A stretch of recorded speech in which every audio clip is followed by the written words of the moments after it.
Sir Ajith அவர்களும் கூட இப்ப சமீபத்துல பாத்தீங்கன்னா, விஜய் அவர்களுக்கு சப்போர்ட் பண்ணியிருக்கிறாங்க அப்படின்ற மாரி ஒரு டாக் போகுது. அது உண்மையா? அதுல என்ன தப்பு?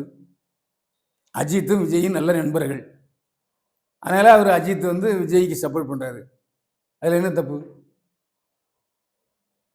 அஜித் வந்து விஜய் செய்த அநாகரிகமான செயல்களுக்கு இல்லை தப்பான செயல்களுக்கு வக்காலத்து வாங்கினாரா? இல்ல. அவர் செய்த நல்ல செயல்களுக்கு நான் ஆதரவு கொடுக்குறேன் அப்படின்னு சொல்றாரு அஜித். அதுல என்ன தப்பு? ஏன் அவர் கருத்து சுதந்திரம் இல்லையா? பேசக்கூடாதா? இப்போ நான் வந்து துபாயில் போய் செட்டில் ஆகிறேன்னு சொல்றாரு. நீ ஏன் துபாயில் போய் செட்டில் ஆகுற அப்படின்னு கேட்க முடியுமா அவரை? இதனால அஜித்தோட ஆதரவு டிவிகேக்கு வர வாய்ப்புகள் இருக்குல்ல? ஏங்க ஓட்டு போடுவோம் இதெல்லாம் சிந்திக்க மாட்டேன்யா. அவன் பாதிக்கப்பட்டானா எழுத்து போடுவான், பாதிக்கப்படலையா போடுவான்.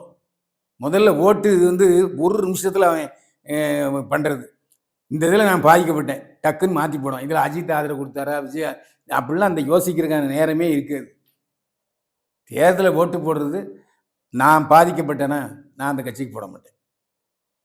இந்த மாதிரி தான் முடிவு எடுக்கிறத தவிர அஜித் ரசிகர்கள் உடனே விஜய்க்கு ஓட்டு போடுவோன்னா விஜய் ரசிகர்கள் அஜித் அந்த பேச்சே கிடையாது. ரசிகன்லாம் படம் பார்த்தா சிரிச்சிட்டு சந்தோஷப்பட்டு கை தட்டிட்டு போயிட்டே இருப்பான்.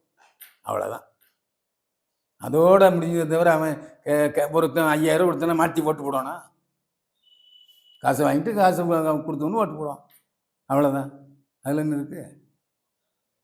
அதனால் கேள்வியே அபத்தமான கேள்வி. அஜித் வந்து விஜய்க்கு வந்து சப்போர்ட் பண்ணி பேசுகிறாரு. அதனால் அஜித் ரசிகர்கள் எல்லாரும் விஜய்க்கு ஓட்டு போடுவான்னா அது அபத்தம். ஏன்னா அஜித் ரசிகர்கள்ன்றமே வச்சுக்கல. அப்புறம் ரசிகனே வேண்டாயா, நல்லா இருந்தால் படம் பாரு, எல்லாம் போயிட்டே இரு.